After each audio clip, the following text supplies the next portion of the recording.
On's day, my usually indifferent husband, as always, had a bouquet of roses custom-made for every employee in the company. The group once again topped the trending topics, lauded as the local area's most attentive and caring company. Sure enough, Marcus's assistant's social media feed prominently featured the company's custom rose bouquet. Received my first bouquet for Valentine's Day. There's always someone who uses the excuse of giving flowers to everyone to prepare a special surprise just for me. Thanks, Marcus. Sitting in a restaurant, she peeled back the rose petals in her hand, revealing a sapphire ring inside. I recognized it immediately as the one-of-a-kind piece that had been stolen from an auction at the jewelry store 3 months prior, valued at $5 million. Scrolling further down her updates, there was the first fall latte with a $52,000 transfer, the first summer ice cream cone, and a 30-day summer vacation voucher. The comment section was filled with exclamations. The group is truly such a caring company. Is it too late to send in my resume now? I knew Marcus bought lattes and ice cream cones for all his employees, but when did he start giving out free money and vacations too? In that most recent restaurant photo, the man across the table had a navy blue tie, identical to the one I had tied for him that morning. I paused, then called Marcus. Are you working late at the office right now? After he confirmed it, I drove straight to the office building. I rarely checked in on Marcus at the office, nor did I visit often. We had been married for 7 years, and he had built the Vance from the ground up to become one of the top businesses, with me by his side every step of the way. Everyone knew I was the apple of his eye. But his actions over the past 6 months aligned almost perfectly with the posts of a dating advice blogger on a popular platform, which made me increasingly suspicious. Suppressing my irritation, I pushed open the office door. As soon as I switched on the light, I was greeted by Marcus, kneeling on one knee, holding a bouquet, his eyes filled with deep affection. Grace, I've been waiting for you. How did you? Before I could finish, he stood up and pulled me into his arms, resting his chin affectionately on my shoulder. Honey, checking up on me just shows you care. So, of course, I had to surprise you. If you checked in on me every day when I worked late, I'd get to see you every day. I love you. Happy's day. Looking into his loving eyes, I felt a flicker of emotion. My doubts gradually dissipated. He put his work aside, and we drove home together. After had tucked me into bed, he took his laptop and went to the living room to continue working alone.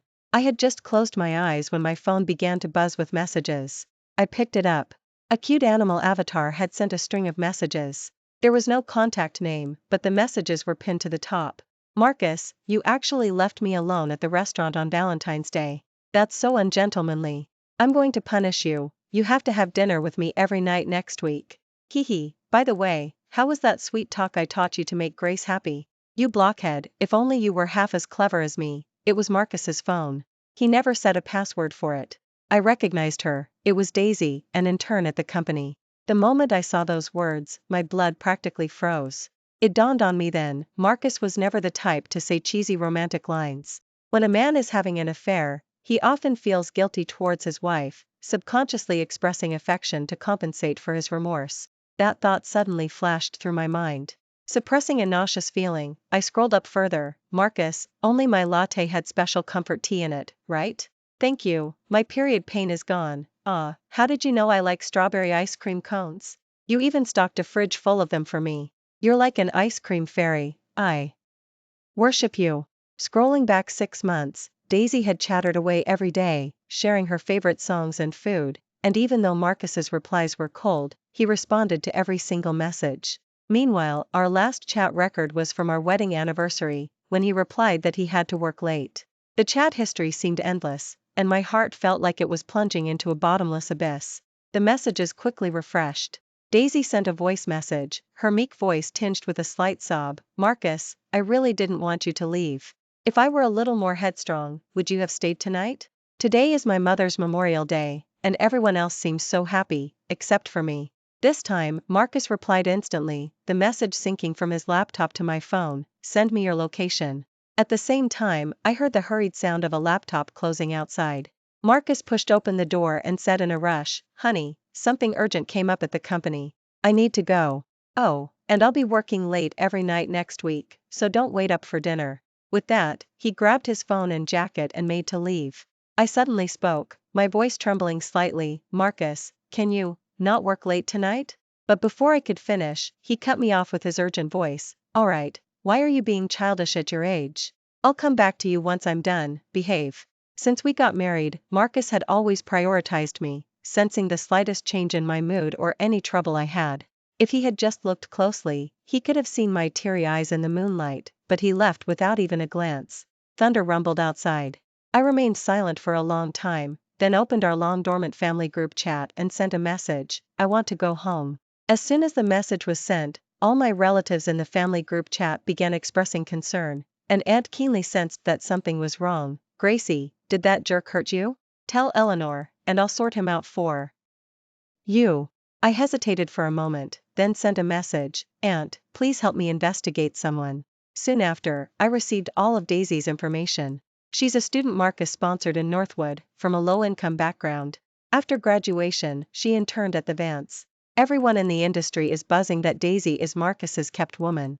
No one at business dinners dares to pressure her to drink, and any company that causes her trouble is forced out of business by Marcus. Aunt was furious on the other end of the line, but I remained silent.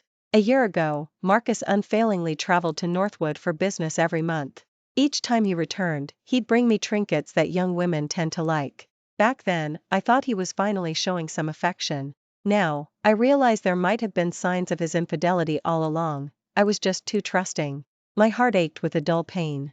I suddenly desperately wanted to know what kind of person Marcus had been attracted to. When I arrived at the office, he was still in a meeting. Pushing open his office door, I saw a young woman sitting in his executive chair, engrossed in decorating his workstation. She looked quite ordinary, with a high ponytail. If there was anything striking about her, it was perhaps her youthful and vibrant energy. The high-end executive chair and desk were covered in pink stickers, and everywhere I looked, there were plush toys, one of which held a card with playful handwriting, "No slacking off at work, I'm watching you." Marcus was extremely private and a stickler for order. The last time an employee touched his belongings without permission, they were fired on the spot. Yet these stickers were already yellowed and peeling at the edges, clearly having been there for a long time. My expression darkened. Daisy saw me, and a flicker of panic crossed her eyes as she stood up. "Everyone outside is working diligently. Who told you to do all this during work hours? Is the company paying you to do nothing?" The moment I finished speaking, a group of curious onlookers had gathered outside the door, and Daisy's eyes instantly welled up. "I'm sorry, Grace, I'll change." Her voice took on a tearful edge. Just then, Marcus, who had rushed over at the sound, suddenly appeared, blocking my line of sight. "The young woman is inexperienced, she's not worth your attention, honey." Turning, he said coldly, "What are you still doing here? Can't you see you've upset Grace?" At his words, Daisy's tears instantly streamed down her face, and she turned and rushed out. Marcus's expression remained unchanged. He gently stroked my head and coaxed, "Don't mind her, honey. The young woman is just a bit playful. I'll talk to her later." I suddenly moved away, then spoke slowly and deliberately, as if intentionally challenging him. "Marcus, dereliction of duty is grounds for termination, according to company policy." At my words, Marcus's face stiffened, and his eyes darkened. "She's just an intern, making her way here on her own. You want to fire her for something so trivial? That's not proper. Is it proper for an intern who just joined 3 months ago to be promoted 3 times to the CEO's secretary? What message does that send to our 5-year long-term employees?" I scoffed, then stated directly, "I'm the general of the company. I have the authority to fire employees who violate policy." Seeing this, Marcus suddenly cut me off. "Grace, are you done making a scene?" His tone was harsh. I froze for a moment. Marcus rarely called me by my full name. In 7 years of marriage, this was the first time. "For another woman." The words were out before he realized he had spoken too harshly. He instinctively reached for my arm, but I didn't give him the chance. Some words are like knives, once they're spoken, they can't be taken back. When returned home, I was packing my luggage. He lowered his head, embraced me from behind, and coaxed softly, "Honey, I know I was wrong. Please don't be angry. I've already transferred her to a branch office. I promise you won't see her again, okay?" I ignored him, simply placing my clothes into the suitcase one by one. Seeing this, Marcus suddenly grabbed my wrist, his voice soft yet incredibly grating. "Stop acting stubborn, Gracie. Where would you go without me? As far as I know, you don't have any other relatives in Capital City, do you? Behave yourself. You were never this stubborn before." At his words, my movements froze. Marcus knew perfectly well that I had fallen out with my father and left home for him, coming to capital city alone to help him build his business from the ground up. On countless lonely nights, I could only pass the days by looking at old photos of my family. Yet he used this knowledge as leverage to hurt me with impunity. I looked at him, and the man before me suddenly felt utterly foreign. After a long silence, the sudden ring of the phone broke the quiet. It was Daisy calling. Marcus looked at me, hesitated for a moment, then hung up. Soon, the phone rang again. He hung up again. It wasn't until the third call that Marcus, feigning impatience, finally answered. "Didn't I tell you not to call me unless it's important? Marcus, help me, they're all pressuring me to drink. I really can't drink anymore. I'm sorry, it's all my fault for being so helpless." Her slightly tipsy voice came through, and Marcus's brow furrowed sharply. "Where are you?" "I'm coming over now." After saying that, he paused, gave me a deep look, then turned to leave. "Gracie, this is the last time. After all, she's still an employee of our company, and ignoring her would damage the company's reputation. What if I said I don't want you to go?" I stared directly at him, but before I could finish, I was met with the resounding slam of the door. My heart seemed to be pierced by a sharp pang, as if countless needles had gone through it, leaving it shattered. I knew that he and I were over. Soon, news of the Vance CEO speeding made it to the trending topics. He recklessly burst into the private dining room of a restaurant and, without a word, beat up the male clients who were dining there, getting into a brawl with them. That night, Marcus's heroic rescue dominated the local headlines, but the story was suppressed just as it was about to escalate. I was home alone, and my phone kept buzzing with messages from Marcus. "Honey, you must be asleep by now. Tomorrow, I'll bring you pastries from your favorite place. Please don't be angry, okay? I swear, my involvement with her is just normal mentorship. I love you, honey." I lowered my eyes. Even now, Marcus didn't know that I never liked sweets. During the company's early days, we were severely short on funds. I often ate those pastries simply because they were cheap, and the money I saved could go towards the rent. I clicked on Daisy's profile. She was live streaming, and on screen, she was constantly crying. Today, Marcus got into a fight with a client for me. If only I were a little more useful, I wouldn't hold him back. But, he's protecting not just me, but also our baby inside. The live chat comments were flooding the screen. "Things moved so fast. I'm shipping this so hard, may it last forever. He'll blame himself for not protecting you well enough, and you'll blame yourself for being useless. What kind of divine, mutually devoted love is this?" I let out a cold laugh. "Marcus has a child?" The next second, my gaze fell on the location of her live stream, the capital city police station. Of course, he had caused quite a scene this time. Without hesitation, I made a call. "Aunt, pick me up. We're going to the capital city police station." If still held any misunderstandings about me after the past 7 years, it was that I was never a naive innocent from a poor family, but the proud daughter of the prestigious Shin family from Southwood. Back then, I fell out with my father and willingly gave up my status as a wealthy heiress to be with him. This time, too, my inherent pride wouldn't allow me to let things fizzle out ignominiously. Even if unveiling a brutal truth meant a painful revelation, I wouldn't back down. The car soon pulled up to the police station entrance. I opened the window, and from a short distance away, I saw Marcus sitting on a bench inside the police station. I had rarely seen him looking so rough. His usually immaculate suit was wrinkled and creased, and his face was bruised. The clients he had hit looked even worse, their faces almost completely swollen. I looked over indifferently. So, Marcus could, after all, cast aside his high self-esteem and dignity for someone else. "I'm sorry, Marcus, are you okay?" Daisy practically threw herself into his arms, crying her eyes out. Marcus's body stiffened for a moment, but he didn't push her away, instead gazing deeply into her eyes. "I'm just glad you're okay." Daisy didn't speak, but continued crying for a long time while facing her phone's live stream. Soon, Marcus felt a pang of sympathy and gently stroked her eyes. "Don't cry. I'm fine." Caught up in the moment, Daisy suddenly leaned in and kissed him on the cheek. "That's a reward for my night." Marcus froze for a second. The next moment, they embraced each other passionately. Watching this scene in the live stream, I felt a sharp, bitter ache in my heart. The live chat comments were all shipping them hard. After a brief moment, I calmed down, my eyes meeting Ant's for an instant.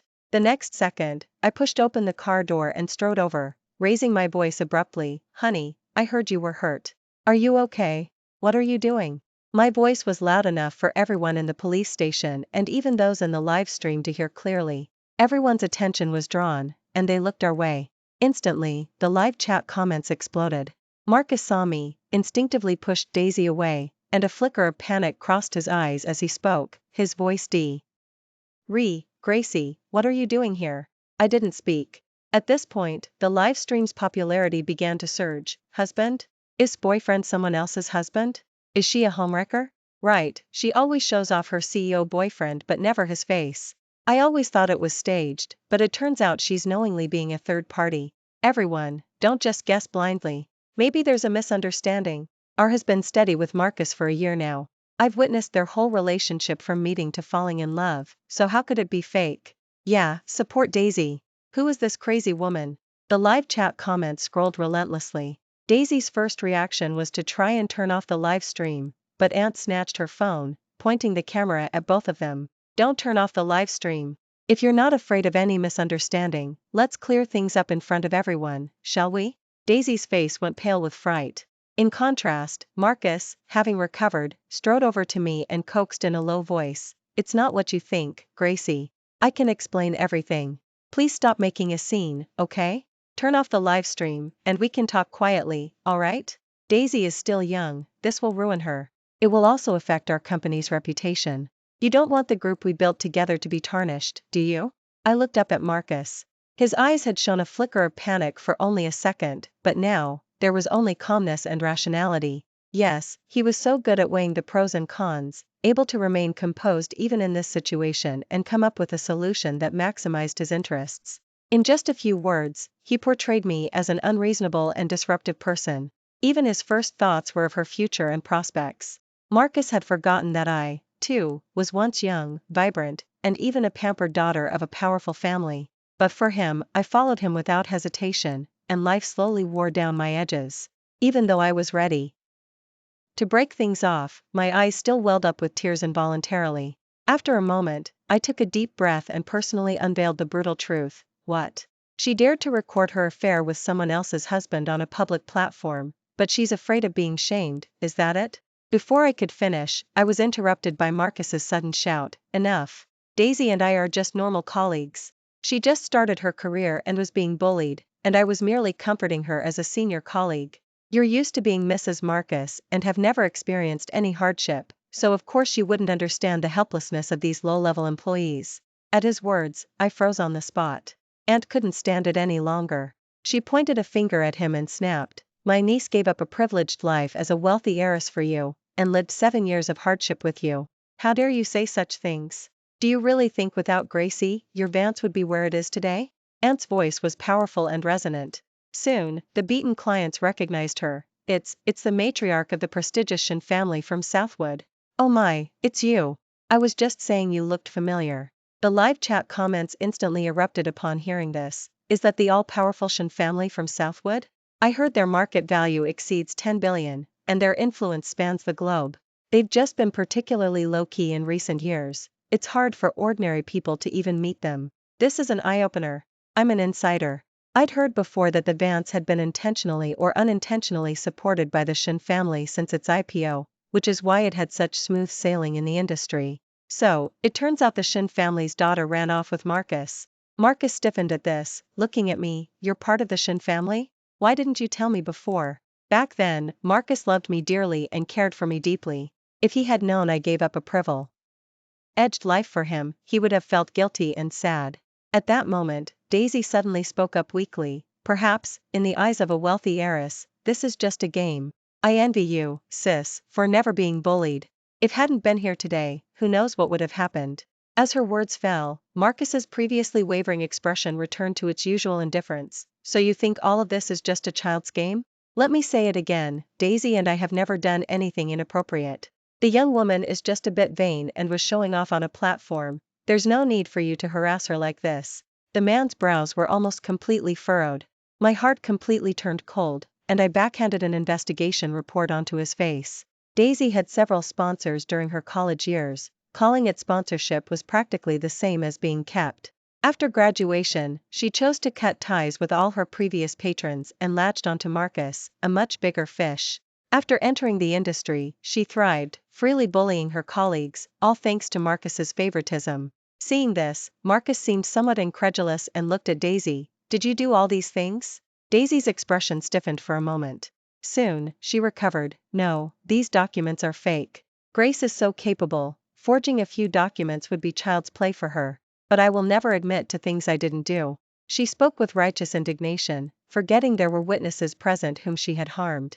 Just then, the clients who had been beaten to a pulp shouted indignantly, "Everyone in the industry knows that Mr. Vance favors this young intern. Who would dare make her drink?"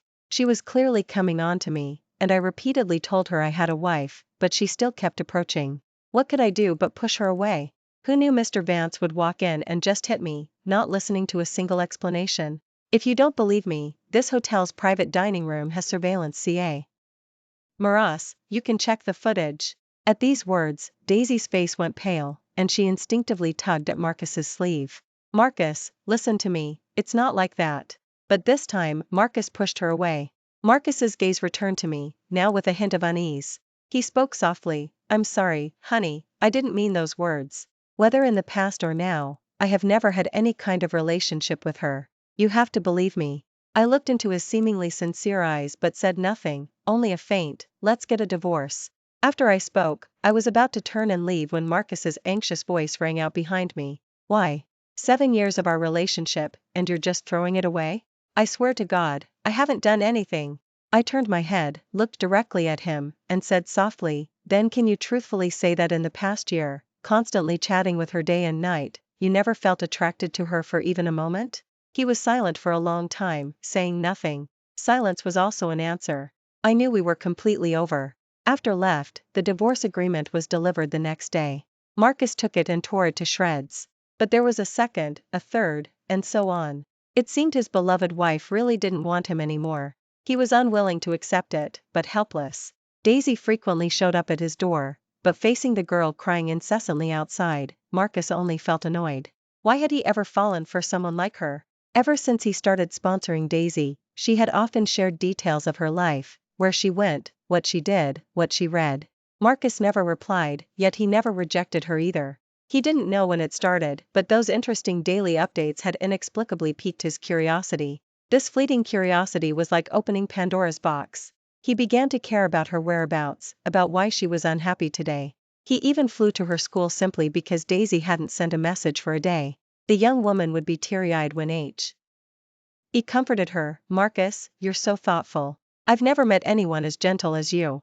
Her eyes would sparkle when he taught her work matters. "Wow, Marcus, you're so amazing. A problem that so many of us couldn't solve, you fixed effortlessly. You're my idol from now on." And she would get teary-eyed and choked up when he stood up for her at business dinners. "You're the first person besides my parents who has ever stood up for me." At that time, Marcus was at the peak of his successful career and happy family life. Yet, returning home, facing the wife who had shared joys and hardships with him for years, he surprisingly felt a hint of boredom. Grace was no longer young, no longer vibrant. Even her occasional stubborn yet endearing little quirks had been completely suppressed because he didn't like them. A simmering urge to destroy his perfect life suddenly rose within him. Human nature is inherently flawed, he told himself, trying to lessen the guilt in his heart. But only now, recalling the eyes of the woman he loved, eyes he had sworn never to let shed another tear, did he realize they had been filled with tears countless times when he wasn't looking. Marcus now understood, he was wrong, completely wrong. He eventually signed the divorce agreement, giving most of his company shares to Grace. After learned about it, she caused a huge scene on her live stream, shouting at him, "I'm pregnant with Marcus's child." That day he was drunk, and he said he only loved me. He clearly has no feelings for Grace anymore, but that woman is still after his assets. My child and I need to live too. This live stream stirred up a storm online. When I saw the news, the internet was already filled with a storm of criticism against me. Even if Mr. Vance is married, isn't it normal for a high society marriage to lack affection? Why should she get so much money in the divorce? Just as netizens were cursing up a storm, Marcus suddenly released a statement on his official social media account. "Ms. Daisy and I have no relationship beyond a professional one. The drunken incident is entirely fabricated. As for a child, I suffer from azoospermia. Please do not use this to slander my wife." The moment this statement was released, everyone exploded with reactions. I was somewhat surprised, as Marcus had always been very concerned about his reputation. Such a personal matter would never be openly discussed by him. Netizens' attention was completely diverted. Some were joking about Marcus's condition, while others, feeling deceived, turned to flood Daisy's live stream. I thought you two were true love, but it turns out she was knowingly being a third party. Public opinion instantly reversed, and many began to sympathize with my situation. Seeing the situation turn against her, Daisy immediately deleted her account and fled. However, her reputation in the industry was utterly ruined because of this incident, making it almost impossible for her to make a living in Capital City. Marcus, on more than one occasion, recalled the past in interviews, asked if he regretted giving up his Vance Company shares. He stared directly into the camera, as if trying to see through it, and said in a deep voice, "I have never regretted it, because without my wife, I wouldn't have achieved what I have today. I wronged her, I don't deserve her. I will make a comeback, reach the same heights as her, and then win her back. Gracie, if you're willing, I'll always be here waiting for you." His statement deeply moved many, but I expressionlessly turned off my phone. I had already bought a plane ticket to Europe. Barring any unforeseen circumstances, our paths would never cross again in this lifetime. Perhaps, from the very beginning, we were never meant for the same world. And I would embrace a free, happy life.